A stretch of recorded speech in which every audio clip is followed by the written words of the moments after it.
गेली 12 वर्षापासून पुण्यामध्ये Indian society of critical care मेडिसिनच्या माध्यमातून बेस्ट ऑफ ब्रसेल्स ही कॉन्फरन्स चालू आहे। या कॉन्फरन्सचा उद्देश असा आहे की पाश्चिमात्य देशांमधल्या सर्वात प्रगत अशी जी इंटेन्सिव्ह केअरची जी कॉन्फरन्स होते ती ब्रसेल्सला होते।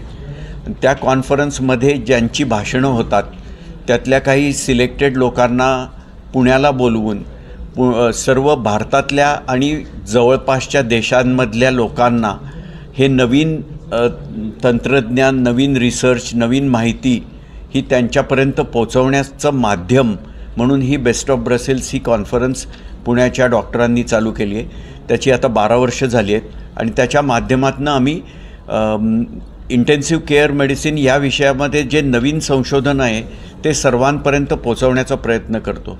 त्याचाच यावर्षीचा विषयांमधला एक महत्त्वाचा विषय हा अँटीबायोटिक्स आणि त्याची लिमिटेशन्स आणि त्याच्यासाठी आता आपल्याला काय करण्याची जरूर आहे याबद्दल यावर्षी चर्चा होणार आहे। तर महत्त्वाचा विषय जो आहे तो सेप्सिस किंवा इन्फेक्शन। तर मला सर्वप्रथम सांगायचं आहे, प्रत्येक इन्फेक्शन हे सेप्सिस नसतं। सेप्सिस हा गंभीर प्रकारचं इन्फेक्शन असतं। त्याला जर लवकरात आता थोडक्यात सांगतो, इन्फेक्शन समजा तुम्हाला थ्रोट इन्फेक्शन झालं तर ते सेप्सिस नसतं, किंवा युरिनचं इन्फेक्शन झालं ते सेप्सिस नसतं। पण थ्रोट इन्फेक्शन किंवा युरिन इन्फेक्शनमध्ये जर ब्लड प्रेशर कमी जास्त जायला लागला, दम लागायला लागला जसं आपण आत्ता समजलं, किंवा तो मनुष्य ग्लानीमध्ये जायला लागलेला, तर तो गंभीर प्रकारचं इन्फेक्शन असतं, ते सेप्सिस म्हणजे ऑर्गन इन्व्हॉल्वमेंट असते। हा आत्ता आपल्या देशातला सर्वात मोठा प्रॉब्लेम आहे, हा जगातला प्रॉब्लेम आहे। म्हणजे आपण कॅन्सर किंवा हार्ट अटॅकबद्दल अत्यंत मोठ्या प्रमाणात बोलतो, पण सेप्सिसबद्दल हा अवेअरनेस क्रिएट करण्यामधल्या इश्यूजमुळं आपण येत नाही। आणि हा सेप्सिस जर आपल्याला कंट्रोल करायचा असेल तर ही जबाबदारी फक्त डॉक्टरांची आहे किंवा फक्त गव्हर्नमेंटची आहे किंवा कॉमन मॅनची नाही, प्रत्येकाची आहे। म्हणजे government, doctors, specialist, ID specialist, common man आणि मीडिया म्हणजे आणि फार्मसिस्ट, आपण ह्या सर्वांनी मिळून हा कंट्रोल केला तर होणार आहे। हा प्रॉब्लेम म्हणजे आत्ता जे आपण बघतोय तो टिप ऑफ द आइसबर्ग बघतोय। ॲक्च्युली मेजर इश्यू अजून आपल्याला सामोरं जायचं आहे त्याला। तेव्हा ह्या माध्यमातून मी एवढी सर्वांना विनंती करू शकतो की आपल्या सर्वांनी मिळून जरी इवन सेप्सिसचा अवेअरनेस जरी करण्यात आपण यशस्वी झालो तर सेप्सिसमुळं होणारी मॉर्टॅलिटी म्हणजे त्याच्यामुळे जे दगावतात ते आपण प्रमाण कमी करू शकतो, किंवा त्याच्यामुळं मॉर्बिडिटी म्हणजे कित्येक वेळेला गंभीर इन्फेक्शन झाल्यावर तो कित्येक दिवस ICUत असतो, कित्येक दिवस हॉस्पिटलमध्ये असतो आणि त्यानंतर तो बेडरिडन घरी पण राहू शकतो। हे जे त्याचं लाईफ क्वालिटी ऑफ लाईफ जे फरक पडतो ते आपण कंट्रोल करू शकतो। त्यामुळे कॉन्फरन्सचा विषय तुम्ही खूप चांगला निवडलेला गेला आहे। भारतामध्ये अँटीबायोटिक्स यूज करणं, सर्रास यूज करणं, या संदर्भात काय सांगाल तुम्ही?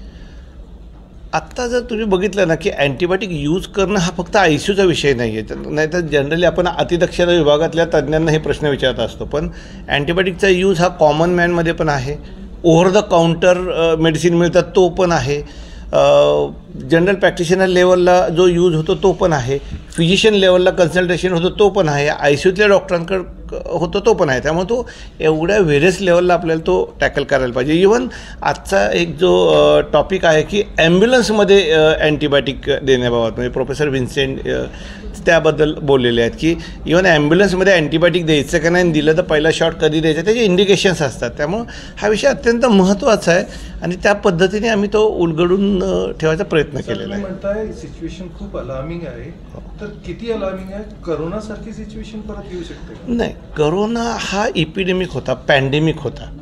It is like a slow poisoning. हे जे आपण आत्ता सेप्सिसचं म्हणतो ना, आता जर तुम्ही जर डॉक्टर दीक्षितांनी सांगितले फिगर बघितल्या तर जवळजवळ 50 मिलियन पेशंट सेप्सिसला असतात आणि त्यातले 11 मिलियन लोक जीव गमावतात सेप्सिसमध्ये।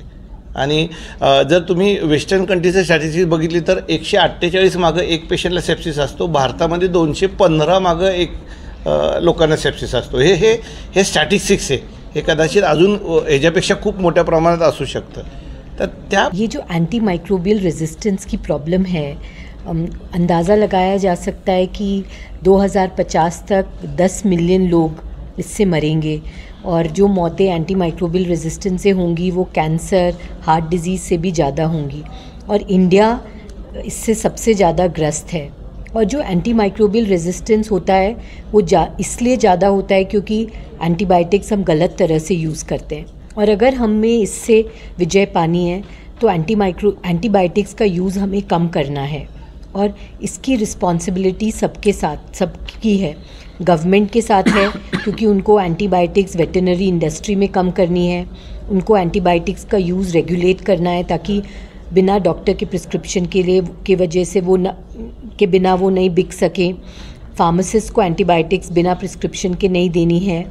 इसके साथ फार्मा इंडस्ट्री को भी एंटीबायोटिक्स को प्रॉपर्ली प्रमोट करना है। जो जेनेरिक एंटीबायोटिक्स है उनकी क्वालिटी रेगुलेट होनी चाहिए और डॉक्टर्स को भी एंटीबायोटिक्स बहुत प्रॉपर्ली प्रिस्क्राइब करनी है। वायरल इन्फेक्शंस के लिए नहीं प्रिस्क्राइब करनी चाहिए और पेशेंट्स को भी बिना प्रिस्क्रिप्शन के एंटीबायोटिक्स नहीं लेनी चाहिए और अगर उन्होंने एंटीबायोटिक्स स्टार्ट किए हैं तो उनको उसका पूरा कोर्स करना चाहिए। तो अगर हम ये सब चीज़ें इम्प्लीमेंट करेंगे तो ही एंटीमाइक्रोबियल रेजिस्टेंस कम होगी और तभी हम लोग इस प्रॉब्लम को कम कर सकते हैं।